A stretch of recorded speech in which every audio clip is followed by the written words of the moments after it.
Hello friends, आप सभी का एग्जाम्पल 91 में स्वागत है साथियों। चलिए आज देख सकते हैं आपका 11 जनवरी कब का है। तो आपका 11 जनवरी 2023 का 11 जनवरी 2023 का सेट है साथियों। और वो भी आपका हिंदी का किसका है, तो आपका हिंदी का सेट है और साइंस का भी है और एसएसटी का भी है। किसका है, साइंस का भी है और सामाजिक विज्ञान दोनों के लिए भी है साथियों। चलिए हम लोग बिना टाइम वेस्ट किए हुए क्वेश्चन की ओर चलते हैं, डायरेक्ट देखते हैं क्वेश्चन में क्या बोला गया है। अगर एग्जाम्पल 91 पर नए हैं तो चैनल को लाइक सब्सक्राइब जरूर कीजिए, क्योंकि 11 जनवरी 2023 का सेट प्रीवियस ईयर है साथियों, प्रीवियस ईयर है। चलिए हम लोग डायरेक्ट क्वेश्चन की ओर चलते हैं साथियों। देखिए आपका क्वेश्चन में बोला गया है, क्वेश्चन एक में बोला गया है साथियों। क्वेश्चन में बोला गया है कक्षा 7 क्या, कक्षा 7 की शिक्षिका एक पद्य कविता में पाठ उपरांत कार्य के रूप में विद्यार्थियों को सुर्खी पंक्तियों के विभिन्न जानवरों की तस्वीर बनाने के लिए कहती है। तो बच्चा क्या करने का प्रयास कर रहा है साथियों, तो बच्चा जो है आपका भाषा के साथ कला को समाकित करने का प्रयास कर रहा है साथियों, इसलिए आपका सेकंड सही हो जाएगा साथियों। चलिए हम लोग नेक्स्ट सवाल पे चलते हैं। नेक्स्ट में देखिए, नेक्स्ट में आपका बोला गया है भारतीय कक्षाएं अपनी प्राकृतिक एवं बहुभाषी है इस एक संस्था के रूप में इस्तेमाल किया जा सकता है। किस संस्था के रूप में इस्तेमाल कर सकते हैं हम लोग साथियों, तो हम लोग जो करेंगे उसको करेंगे आपका 3 सही हो जाएगा। शिक्षक विभिन्न भाषा में निपुणता प्राप्त कर सकते हैं साथियों, सही बात है साथियों। चलिए हम लोग नेक्स्ट सवाल की ओर चलते हैं बिना टाइम वेस्ट किए हुए। बोला गया है नेक्स्ट में गहन पाठन रणनीति क्या साथियों, गहन पाठन रणनीति डाइजेस्ट पर बल देता है आपका विस्तृत जानकारी को बढ़ावा देने के लिए। किसके लिए साथियों, तो विस्तृत जानकारी को बढ़ावा देने के लिए दिया जाता है साथियों। चलिए हम लोग नेक्स्ट सवाल को चलते हैं। नेक्स्ट क्वेश्चन में आपका बोला गया साथियों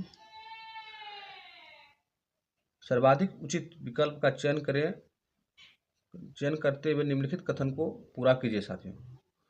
उदीयन मानक पाठन के लिए चित्र पाठ एक मूल्यवान संसाधन हो सकता है, क्योंकि मूल्यवान संसाधन इसलिए हो सकता है साथियों, आपका एक ही सही हो जाएगा, फर्स्ट नंबर सही हो जाएगा। यह महत्वपूर्ण संकेत उपलब्ध कराता है और कहानी में क्या हो रहा है उसके बारे में सोचने का मौका देता है साथियों, इसलिए आपका फर्स्ट सही हो जाएगा। क्वेश्चन पढ़िए, क्वेश्चन में बोला गया उदीयमान पाठन के एक पाठचित्र एक मूल्यवान संसाधन हो रहा है, तब आपका फर्स्ट सही हो जाएगा साथियों। चलिए हम लोग नेक्स्ट सवाल को चलते हैं। नेक्स्ट में देख सकते हैं, नेक्स्ट में बोला गया है एक प्रभावी अनुच्छेद लेखन डाइजेस्ट शामिल होता है। प्रभावी अनुच्छेद लेखन किसके लिए होता है साथियों, तो आपका जो होता है विचार के लिए होता है, प्रस्तुति के लिए भी होता है साथियों और सुगमता के लिए भी होता है साथियों, तीनों के लिए होता है। बाकी बात विषय वस्तु कठिन शब्द हो, ये गलत हो गया साथियों। विद्यार्थियों को शामिल करने के लिए अलंकारिक भाषा, ये भी गलत हो गया साथियों। आपका सिर्फ थर्ड नंबर सही हो जाएगा, सी सही हो जाएगा साथियों। चलिए हम लोग नेक्स्ट सवाल को चलते हैं साथियों। नेक्स्ट में बोला गया है छोटे बच्चे किसी की सलाह पर पेपर या मोमी रंगों को आगे पीछे घुमाना पसंद करते हैं। जानिए रहे साथियों क्यों घुमाना पसंद करते हैं, क्योंकि आड़ी तिरछी रेखाएं बनाती है साथियों। बच्चे इस तरह करता है साथियों, वो आड़ी तिरछी रेखा बनाने का प्रयास करता है साथियों शुरुआती दौर में, सही बात है। इसलिए हम लोग नेक्स्ट सवाल को चलते हैं। समग्र भाषा से क्या है साथियों, समग्र भाषा से तात्पर्य क्या है साथियों, तो समग्र भाषा से जो आपका तात्पर्य है साथियों, तो आपका जो हो जाएगा, चलिए नीचे को चलते हैं। आपका नीचे में आंसर होगा, हाँ सही बात है साथियों, आपका थर्ड में सही है, सी सही है।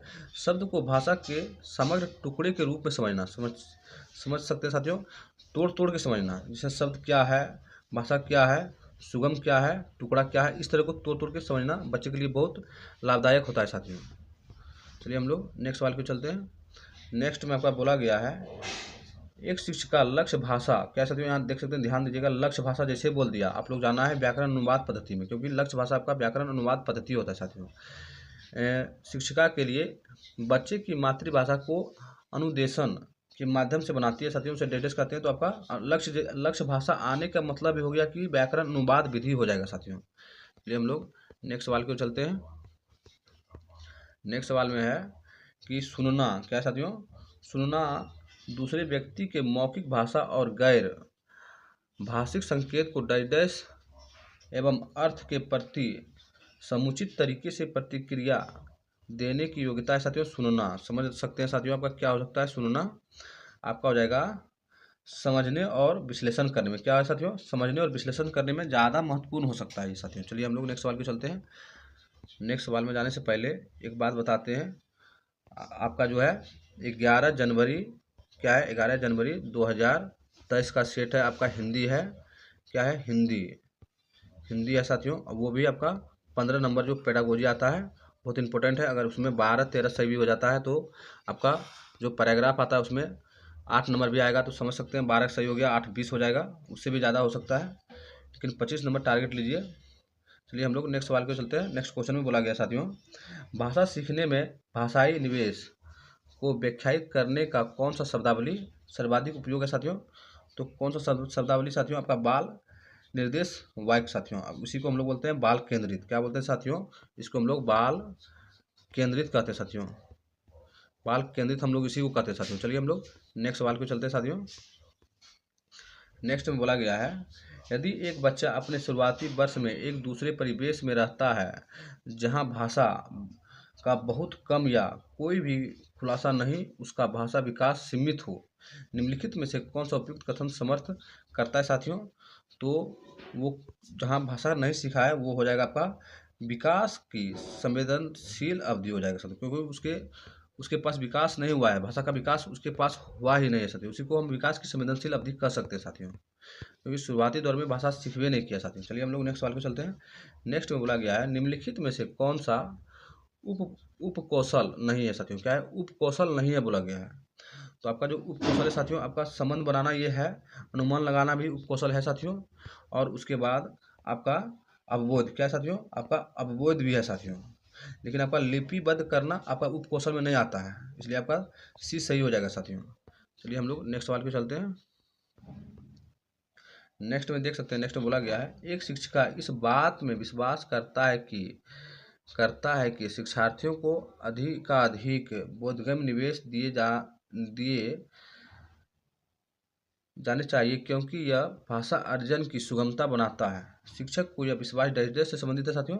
तो किससे संबंधित है, तो ये जो आपका जो सिद्धांत दिए थे साथियों स्टेफन क्रिसन, क्या दिए थे, स्टेफन क्रिसन के भाषा अर्जन सिद्धांत साथियों आपका, इसलिए 4 सही होगा। आपको जेम्स चमुस्की नहीं मारना है, नहीं तो गलत हो जाएगा साथियों। स्टेफन क्रिसन का भाषा अर्जन सिद्धांत साथियों। चलिए हम लोग नेक्स्ट सवाल पे चलते हैं। नेक्स्ट बोला गया साथियों, निर्माणवादी कक्ष का उदाहरण होता है निर्माणवादी। निर्माणवादी कैसे होता है, जब बच्चे समूह में परस्पर बातचीत कर रहे हैं और कक्षा में थोड़ा सा शोरगुल हो रहा है, तब आपका हो जाएगा निर्माणवादी कक्षा का उदाहरण हो जाएगा साथियों। चलिए हम लोग नेक्स्ट सवाल पे चलते हैं, और इस सेट का अंतिम सवाल है साथियों, 15 नंबर क्वेश्चन है। अगर एग्जाम्पल 91 पर नए साथियों तो चैनल को लाइक सब्सक्राइब जरूर कर लीजिए, क्योंकि बहुत इंपॉर्टेंट है। चलिए हम लोग पढ़ते हैं, भाषा का विचार सापेक्ष रूप से इस विचार के समर्थ करता है। किस विचार को समर्थ करता है साथियों, तो आपका फर्स्ट सही हो जाएगा, ए नंबर सही हो जाएगा। भाषा हमारे चिंतन और प्रत्यक्ष को निर्धारित करने की अपेक्षा मनन करती है साथियों। भाषा को हम लोग मनन कर सकते हैं, सही बात है साथियों, आपका ये सही हो जाएगा साथियों। चलिए आपका सेट समाप्त हो गया साथियों, हम लोग फिर नेक्स्ट वीडियो में मिलेंगे।